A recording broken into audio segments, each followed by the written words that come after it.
오늘 우리에게 주신 히브리서 5장 말씀, 신약성경 357쪽에 있습니다. 히브리서 5장 1절부터 10절까지 말씀입니다.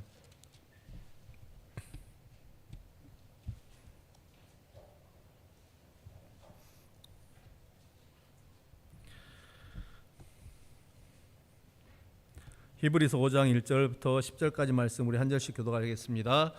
대제사장마다 사람 가운데서 택한 자이므로 하나님께 속한 일에 사람을 위하여 예물과 속지 않은 제사를 드리게 하나니,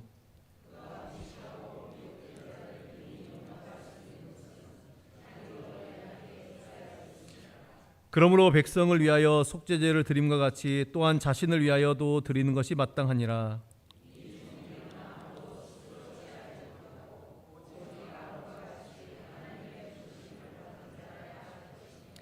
또한 이와 같이 그리스도께서 대제사장 되심도 스스로 영광을 취하심이 아니요 오직 말씀하신 이가 그에게 이르시되 너는 내 아들이니 내가 오늘 너를 낳았다 하셨고,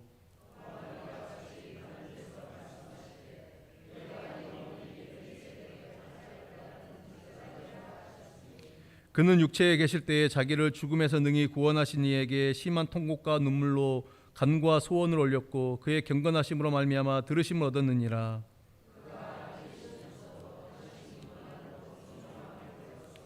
온전하게 되셨은즉 자기에게 순종하는 모든 자에게 영원한 구원의 근원이 되시고 하나님께 멜기세덱의 반차를 따른 대제사장이라 칭하심을 받으셨느니라. 아멘. 기도하겠습니다. 하나님 아버지, 이 시간 주의 말씀 앞에 나아갑니다. 주님, 또 말씀의 은혜와 능력으로 깨닫게 하시고 새롭게 하여 주시옵소서. 예수님의 이름으로 기도드립니다. 아멘. 할렐루야. 아멘. 계속해서 히브리서 말씀을 오늘도 함께 보기를 원합니다.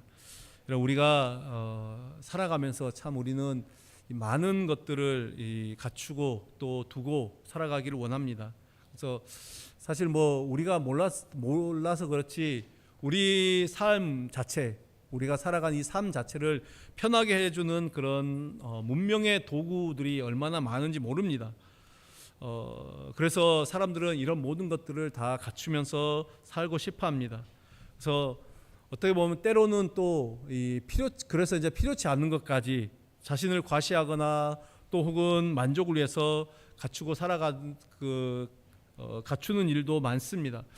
그래서 이처럼 우리가 이제 우리의 원하는 대로 우리가 가지고 싶은 대로 소유하고 또 갖추고 살기 위해서는 어떤 돈이 필요하죠. 그래서 많은 사람들이 이 돈에 매여서 살고 있는 그런 것들을 볼 수가 있습니다. 우리 성도님들 중에서도 혹은 그런 어떤 삶의 모습이 있다라고 생각하실지도 모르겠습니다. 이 많은 좋은 것들을 갖추고 살면 편리하죠. 그리고 사람의 부러움을 살 수도 있습니다. 저도 간혹 주변에 사람들이 어떤 예를 들어서 어떤 물건을 가지고 있다 그러면 저건 정말 괜찮다 보인다. 저건 나도 하나 있으면 좋겠다. 이렇게 부러울 때가 있습니다. 하지만 여러분, 우리가 한번 알아야 될 것은 우리가 세상의 모든 것들을 다 완벽하게 갖추었다 할지라도 단 하나 우리 안에 예수 그리스도가 없으면 모두가 다 헛것이죠.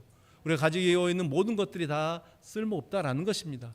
한마디로 그야말로 그 인생은 꽝이다라는 것입니다. 반면에 세상의 것들을 갖추지 못했다 할지라도 우리가 조금 불편하게 살고 부족하게 산다 할지라도 단 하나 예수 그리스도가 내 삶에 계시고 내 중심에 계시고 내가 그 예수님을 주인으로 모시고 산다라고 하면은 그 인생은 오히려 모든 것을 다 갖춘 인생이다. 완벽한 인생이다.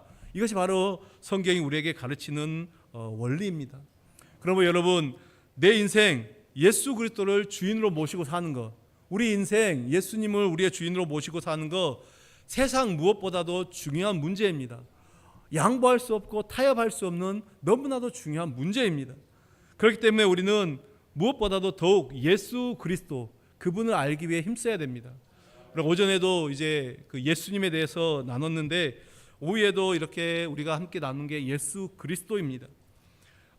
예수 그리스도가 오전에 이제 우리는 좀 전체적인, 그래서 예수님이 이 땅에 우리가 특별히 세 가지를 말했습니다. 성육신, 십자가, 부활. 그래서 이야기했다면 오늘은 이제 한 부분을 가지고 이야기를 하겠습니다. 특별히 대제사장 되신 예수님. 그래서 이제 오늘 우리가 이 오전의 말씀을 기억하면서 또 이 시간 주시는 말씀들을 통해서 예수님에 대한 이해가 좀 더 깊어지고, 그로 말미암아 우리가 예수님을 이해했다면 예수님을 더욱더 사랑하고 또 예수님의 뜻 가운데 더 나아가는 우리 성도님들 되시길 바라겠습니다.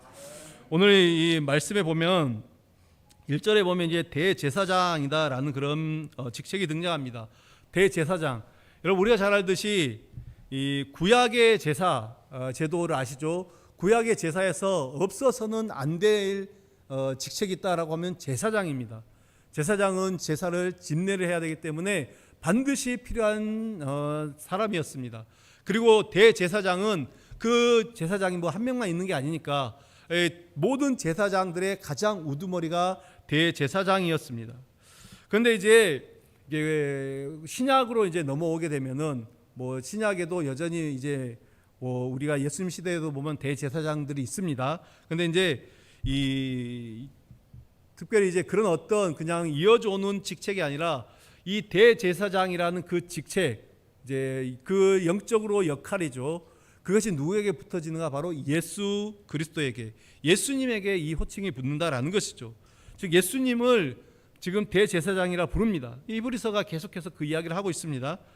근데 이제 신약에서 이 예수님을 대제사장이라고 부른 것은 그냥 단순한 호칭이 아닙니다. 예수님이 무엇을 위해, 무슨 일을 위해 이 땅에 오셨는가를 이제 모든 것이 포함하고 있는 것이 바로 대제사장입니다. 예수님은 대제사장으로 오셨습니다. 이 말은 이제 이 세상이 대제사장으로서의 예수님이 필요했다라는 그 의미입니다.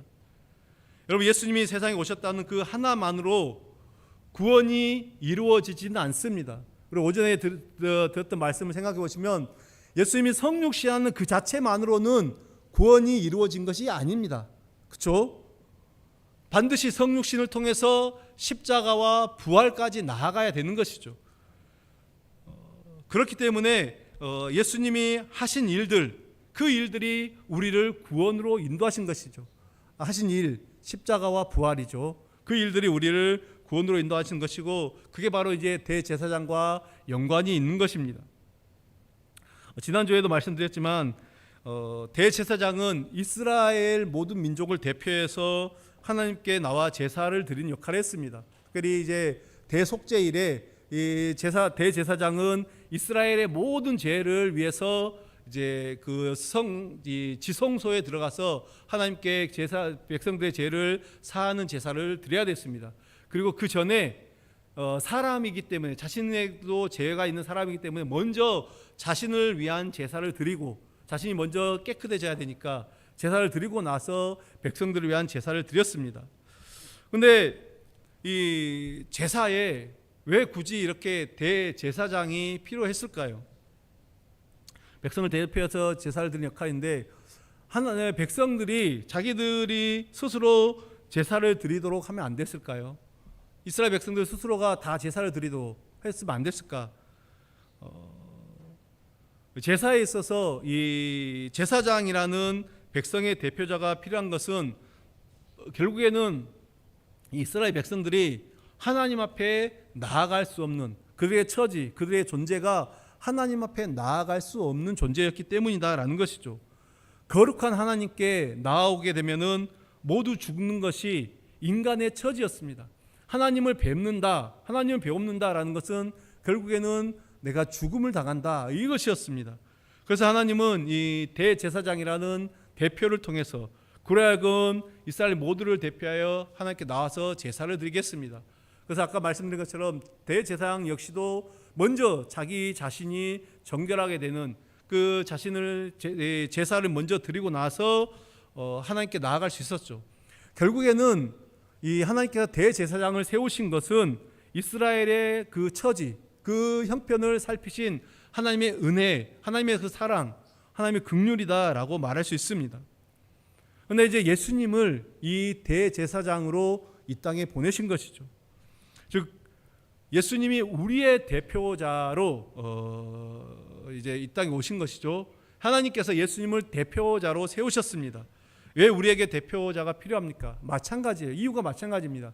구약의 백성, 이스라엘 백성들처럼 우리는 하나님께 나아갈 수 없는 처지였습니다. 우리가 하나님께 나아간다는 것, 그것은 곧 그 죽음을 뜻하는 것이었습니다. 결국 예수님을 대제사장으로 보내신 것은 하나님을 만날 수 없고 하나님 앞에 나아갈 수 없는 우리의 그 처지를 살피신 이 역시 하나님의 사랑과 하나님의 긍휼이었던 것입니다. 제사장의 역할은 죄인된 인간을 위해서 하나님께 예물과 속죄 않은 제사를 드리는 것입니다. 그로 말미암아 이 하나님과의 단절된 인간을 다시금 하나님과 연결해 주는 중보자죠. 중보의 역할을 했습니다. 단 중보의 역할만을 했을 뿐 이 제사장이 예를 들어서 이스라엘 백성의 어떤 죄를 사하는 권세는 없었습니다. 그렇습니다. 이해되시죠? 그래서 이 구약의 어떤 제사장들을 보게 되면은 그냥 하나님과의 그 어떤 중보의 역할을 했습니다. 근데 이제 예수님과 구약의 대제사장이 결정적으로 다른 차이가 무엇입니까? 이 구약의 제사장은 자기도 죄인이고 똑같은 사람입니다. 그래서 자기도 하나님께 나아가기 위해서는 제사를 드려야 했습니다. 그러나 이 신약의 대제사장이신 예수님 그분은 이제 지난주에 말씀드린 것처럼 희생양 그 제물이 되신과 동시에 하나님과 사람 사이를 연결하는 중보자가 되셨습니다. 그래서 이제 예수님은 그 중보자가 되심과 동시에 양이 되시고 결국에는 죄를 사하는 그 권세를 가진 그 분이었다라는 것입니다. 결정적인 차이죠. 그래서 이제는 예수님께서 십자가에 죽으시고 그 성전의 휘장이 찢어지고 난 다음에는 이제는 아까 우리가 생각했던 것처럼 왜 구약에는 하나님께서 이스라엘 백성들을 스스로가 나아갈 수 없게 하셨는가? 하나님 거룩한 하나님을 배우면 죽는다라는 것이었는데 이제는 그 예수님 십자가에 죽으심으로 말미암아 우리 모두가 다 하나님 앞에 직접 나아갈 수 있었다라는 것이죠. 그래서 지난주에 말씀드린 것처럼 은혜의 보좌 앞에 이제는 누구라도 담대히 나아가서 하나님께 죄의 용서함을 받고 또 그 은혜로 살아가는 것입니다. 이 대제사장은 이제 대제사장 되신 예수님께서는 우리의 처지, 우리의 형편이 어떠한 것인지를 분명하게 알게 하셨습니다.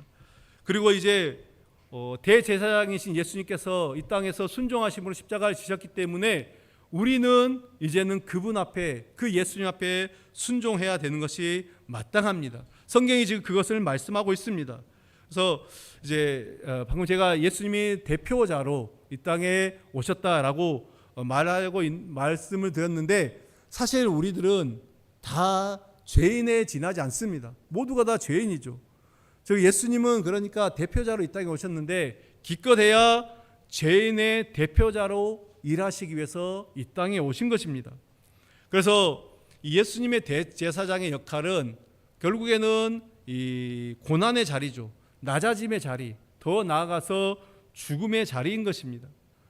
결코 그 자리가 예수님에게는 사실은 즐거운 자리, 좋은 자리가 아니죠. 어제 말씀드린 것처럼 예수님이 오시는 것 자체가 예수님에게는 커다란 고통이고 희생이다라는 것입니다. 그 자리가 여러분 애당초 우리의 몫이었습니다. 우리가 담당해야 될 몫을 예수님이 우리의 대표자로 등장을 하셨고 또 우리를 위해서 모두 짊어지신 것입니다. 따라서 예수님이 대표자라는 것은 이제 우리가 그 자리, 예수님이 계신 그 자리로 우리도 나아가야 된다라는 것입니다.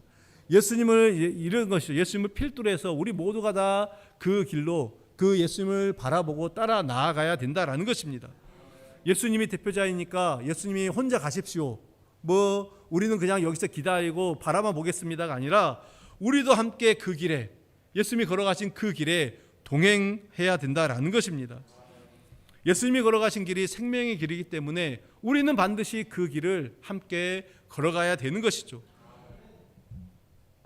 그래서 우리는 날마다 예수님을 끊임없이 바라보고 끊임없이 의지를 해야 될 것입니다. 따라서 우리는 이제 우리의 믿음의 근거를 어디에 두는가? 바로 예수님께 두어야 된다라는 것입니다. 이 대제사장으로 오신 예수님께 두어야 된다라는 것입니다.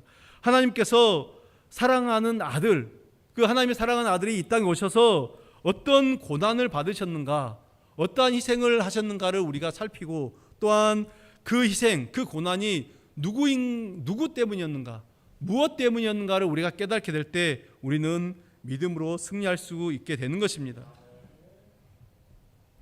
이렇듯 예수님은 죄인된 우리를 대표하기 위해 이 죄인의 자리에 친히 오셨습니다. 그리고 대제사장으로서 우리 모든 죄를 짊어지시고 하나님께 나아갔던 것이고, 또 그로 말미암아 우리가 받아야 될 죄의 삭은 무엇입니까? 사망이죠.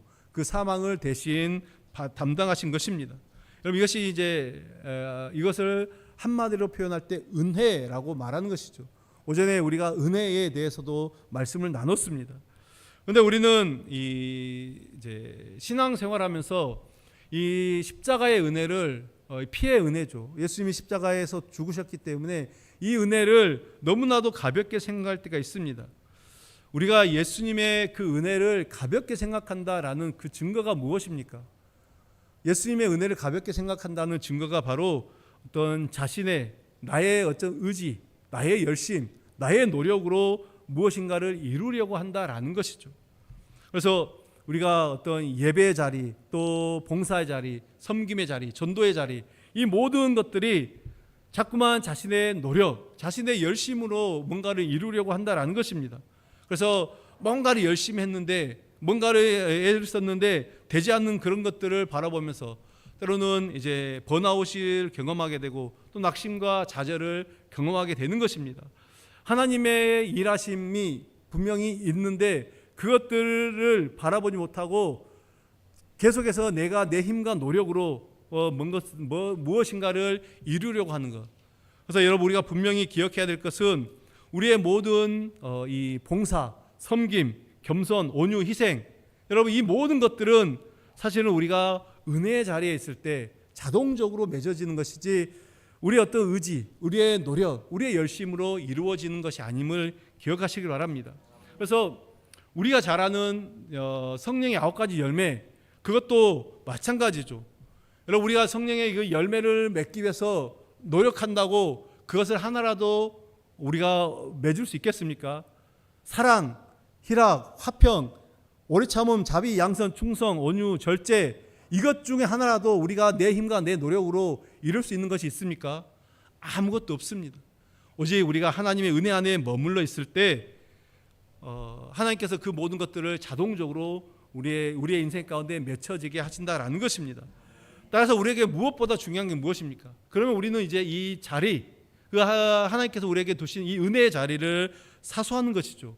그 은혜의 자리를 벗어나지 않는 것입니다.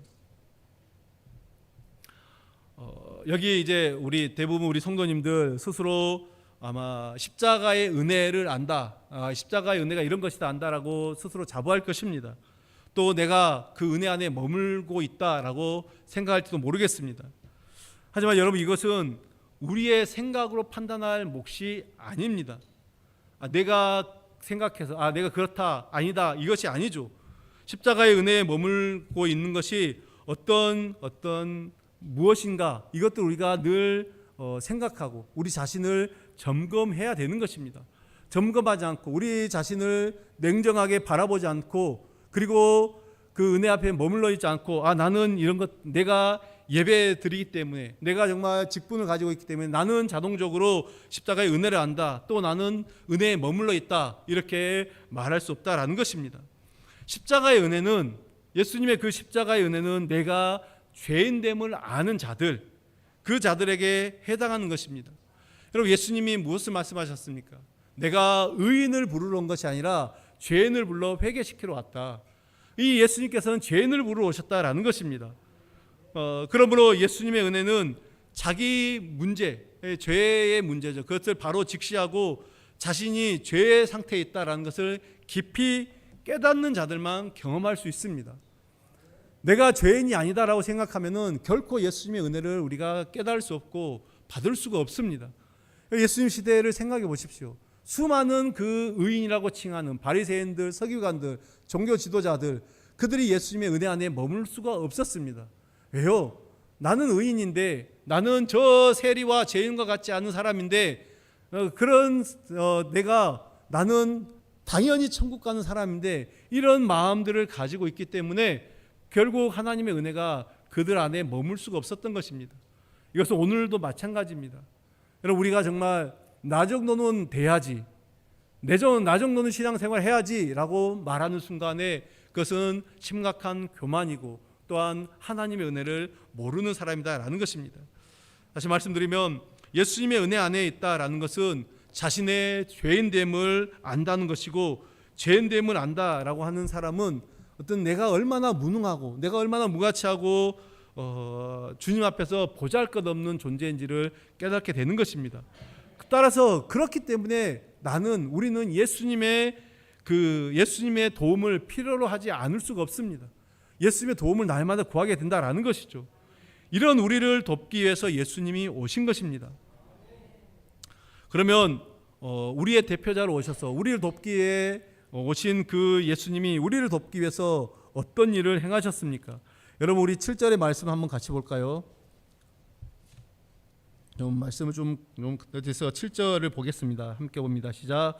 그는 육체에 계실 때에 자기를 죽음에서 능히 구원하실 이에게 심한 통곡과 눈물로 간구와 소원을 올렸고 그의 경건하심으로 말미암아 들으심을 얻었느니라. 아멘. 아멘. 예수님께서는 통곡과 눈물로 기도와 간구를 올렸다라고 말하고 있습니다. 여러분, 예수님이 복음서에 보면 예수님이 통곡과 눈물의 기도를 들으신 적 있습니까? 기억이 나시지 않죠. 네. 근데 오늘 히브리서는 이렇게 이야기하고 있습니다. 추측건대 예수님이 그 십자가를 두고 십자가 앞에서 하신 기도가 바로 이 기도가 아니었을까 생각할 수가 있습니다. 그러면 그것이 과연 누구를 위한 눈물이고 누구를 위한 간구였을까요? 여러분, 이제 왜 예수님께서 십자가 앞에서 이렇게 통곡과 눈물을 흘렸다라고 말할 수 있는가? 누가복음 22장에 보면은 예수님이 십자가를 지시기 전날 밤 겟세마네 동산에서 기도하시는 장면이 있습니다. 근데 누가복음 22장에는 그 장면을 어떻게 표현하냐면은 예수님이 그 기도하실 때 땀이 땅에 떨어지는 핏방울 같이 되었다. 기억하시죠? 땀이 땅에 떨어지는 핏방울 같이 되었다라고 말하고 있습니다. 얼마나 애쓰고 간절히 기도했으면, 여러분 이렇게 기도해 본 적 있으십니까? 내가 열심히 기도하면서 땀이 땅에 떨어진 핏방울 같이 된 것은 둘째치고 기도를 이렇게 하면서 땀을 흘려 본 적이 있으십니까? 이렇게 열심히 기도할 때 있으십니까? 감사합니다. 네. 근데 정말 표현을 이제 성경 표현을 보면은 예를 들어 핏줄이라도 터졌다 이렇게 생각할 수 있겠죠. 정말 이렇게 간절하며 기도할 때 그때 예수님은 통곡과 눈물로 기도를 했다라고 생각할 수가 있습니다.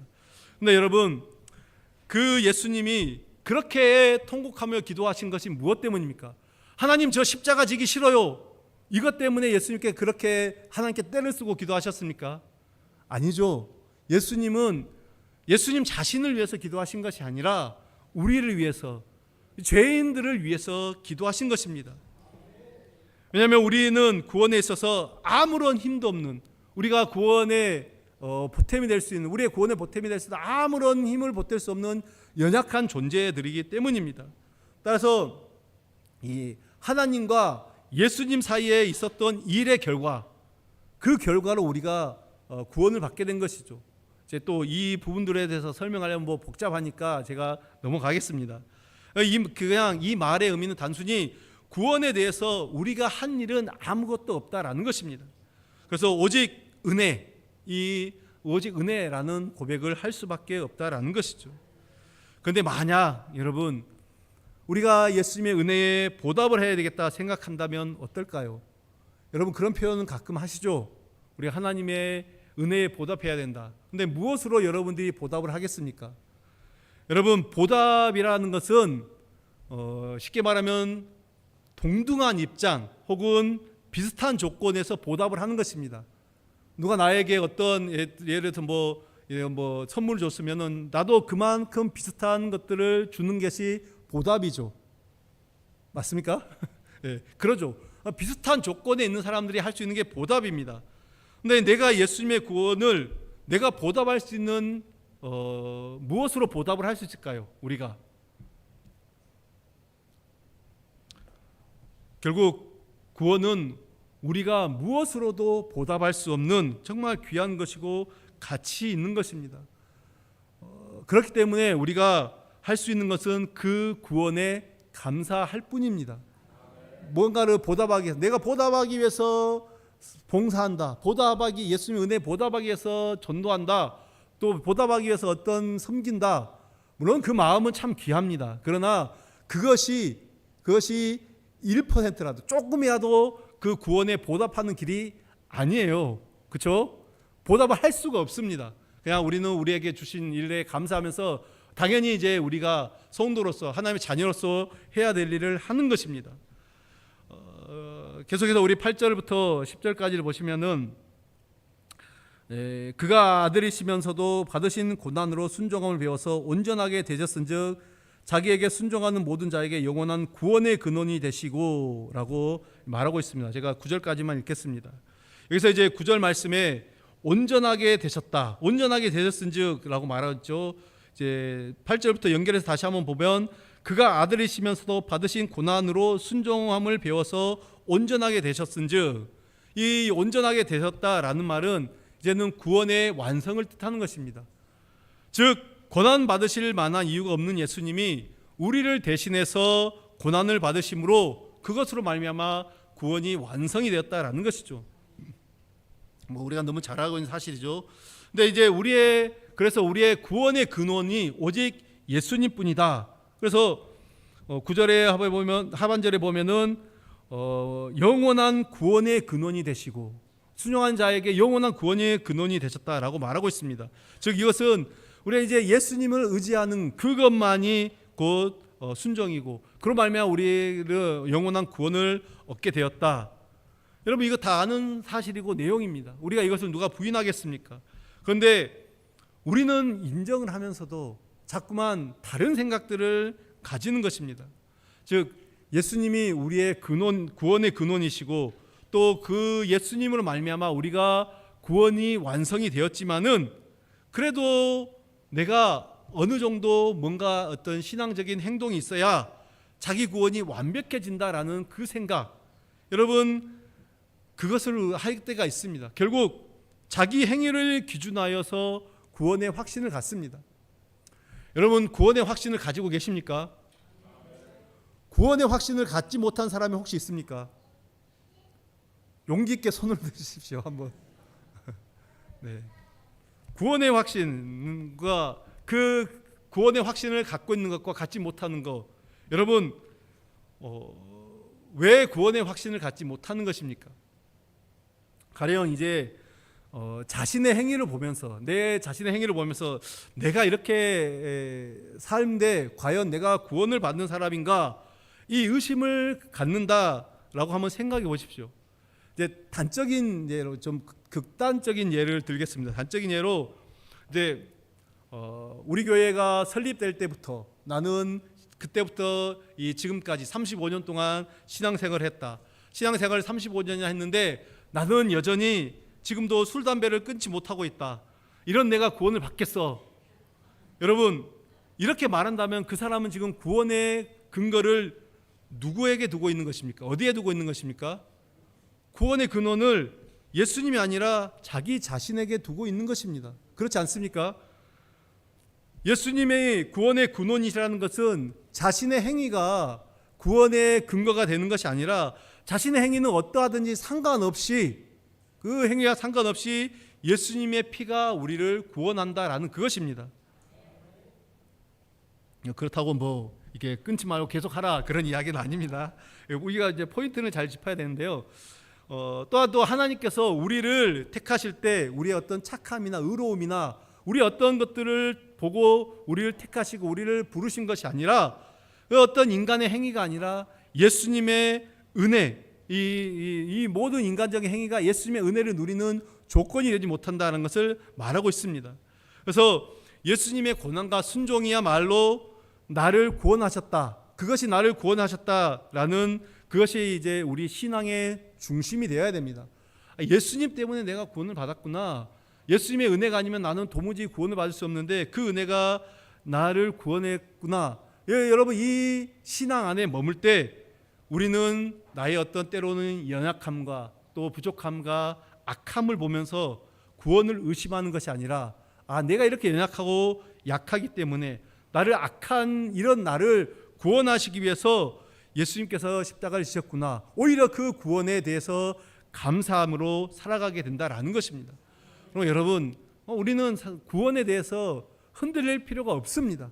그것을 의심할 필요가 없습니다. 단지 주님 앞에서 감사함으로 살아가십시오.